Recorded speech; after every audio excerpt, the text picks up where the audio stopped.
De bem com você, tá de volta para o nosso último bloco e antes da gente continuar, eu quero te dar um recado. Sabe esse QR Code que fica ao longo do nosso programa inteiro aí na sua tela? Pois é, vai lá com seu celular e conheça a obra dos devotos Nossa Senhora da Piedade. Acessando esse QR Code, você vai ver toda a obra, os serviços que acontecem e você também pode se tornar um membro. Faça parte, eu já faço parte, faça parte você também. Bom, então vamos continuar aqui com o nosso programa. A gente está conversando com a Ruth Egg, ela é nutricionista e está falando para a gente aqui hoje dos alimentos que podem prejudicar o nosso sistema digestivo, né? A gente falou dos alimentos que fazem mal, Ruth, mas eu queria falar agora do contrário, daqueles que fazem bem para a gente, né? Que são nossos aliados aí nessa digestão. Quais são? Se eu tivesse que escolher um top 3, assim, digamos, porque o que vai fazer bem para a digestão, para o funcionamento intestinal certinho, na verdade, é uma alimentação equilibrada com tudo, sabe? Mas se eu tivesse que escolher, igual eu estava falando, um top 3, eu ia falar fibras, que elas são importantíssimas para o fluxo intestinal mesmo, né? São elas que estimulam esse fluxo do intestino. Então, tem que ter sempre uma quantidade. E aí, a gente encontra em frutas, verduras, legumes, suprem bem essa questão. O mamão, ele é rico em papaína, né? Que é uma enzima digestiva. E isso ajuda muito, até nessa má digestão aguda, sabe? Que dá de repente, assim. É muito importante, eu diria. E a ameixa, que tem um potencial laxativo enorme por causa dos nutrientes dela mesmo e que regula bastante o intestino também. Então, esses seriam meus top 3. E as pessoas que às vezes têm muito, você falou aí do top 3 e eu lembrei de intestino na hora, né? O mamão, que quem quiser pode comer, inclusive as sementinhas, né? Que eu acho que ajuda. Exato. A ameixa, o outro eu esqueci agora. Você falou. O outro eu falei as fibras no geral, fibras né? No geral, que estão mais sim. nas verduras, nos legumes. Verdade. A água também eu coloco aqui, que eu estava até tomando enquanto você estava falando. Mas eu vejo que tem gente que tem problemas sérios, né, de intestino, que nem às vezes com a ingestão desses produtos, uma suplementação, tem tanta facilidade assim. Do ponto de vista nutricional, essas pessoas elas têm mais dificuldade de absorver os nutrientes, por isso que elas têm esse intestino mais preso? Pode ser um dos fatores. A gente tem que saber a fundo a história da pessoa para ver o que pode ser de fato, mas é meio que um ciclo, assim. Um intestino preso é ruim de absorver os nutrientes, e aí um intestino que não absorve nutrientes fica mais preso ainda e vai virando uma bola de neve, sabe? Aí a gente tem que investigar cada caso para ver qual que veio primeiro, assim, e o que pode estar desencadeando essa série de fatores. Uhum. Tanto na constipação, tanto na diarreia, né? Gente que tende a ter o intestino mais solto também, a história é mais ou menos a mesma. Uhum. Ruth, a gente está vivendo essa pandemia há mais de um ano, né? Você deve ter recebido muito paciente depois que começou, que deve ter ganhado uns quilos a mais e tudo. Como é que está a saúde alimentar, né? Esse cuidado todo com a alimentação dos pacientes nesse período de pandemia? Olha, com meus pacientes eu percebi, assim, de 90% realmente teve um ganho de peso e uma piora na qualidade da alimentação, porque fica em casa, fica mais entediado, fica angustiado com essa situação de não saber o que vai acontecer, um medo, né, de pegar a doença, de perder um parente, alguma coisa do tipo, e aí acaba descontando essas emoções todas na comida. Uhum. E ninguém quer descontar a emoção num prato de alface, né, Ana? Assim, verdade. A gente sempre tende aos alimentos mais calóricos, mais gordurosos, com açúcar, com muito sódio.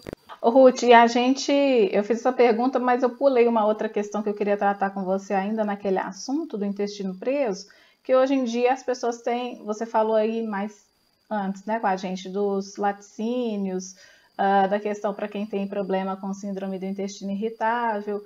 Agora, os probióticos que são presentes em vários laticínios também são favoráveis, né, a esse funcionamento intestinal, né? Como é que fica, então, o uso dos probióticos? Gostaria que você explicasse para as pessoas, né, o que ele é.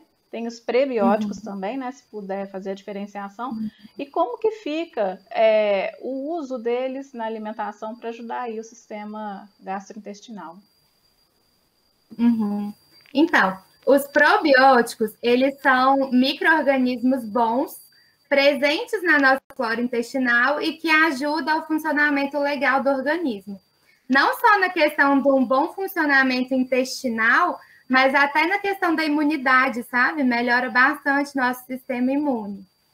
Os pré-bióticos são, como é que eu posso falar? São comidinhas para esses bichinhos, sabe? Então, a gente pode ingerir tanto os bichinhos já prontos, os que tem ali, ou a gente pode ingerir algo que estimule a proliferação desses bichinhos lá dentro do nosso intestino, desses micro-organismos.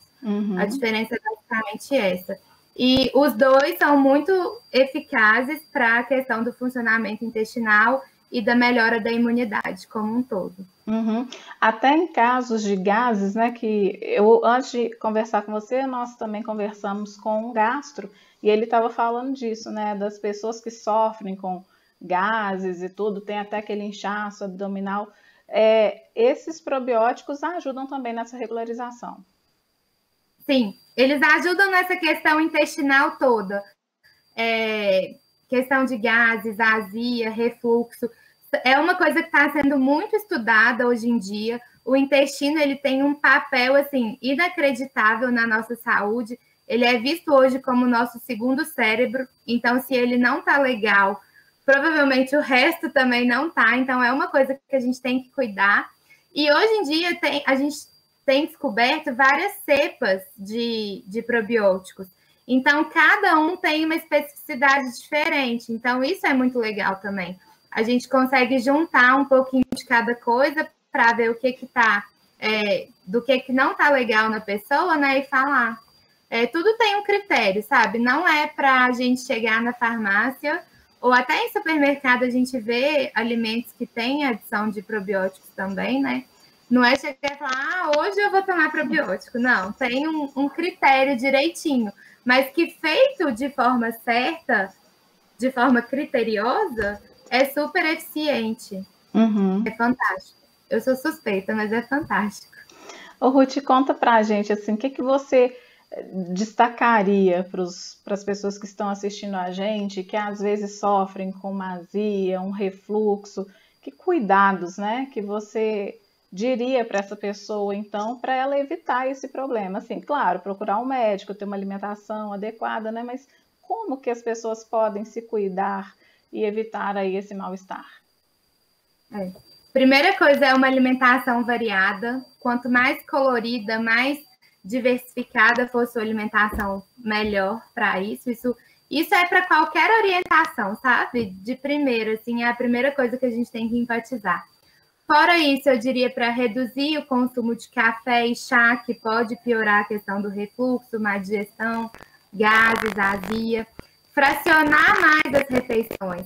E você falou uma coisa aí que me chamou a atenção, que comer de 2 em 2 horas, pequenas quantidades, mas de coisas saudáveis, viu, gente? Porque, igual a Ruth falou, durante a pandemia o pessoal tá ficando em casa e tá comendo toda hora, mas não é coisa saudável.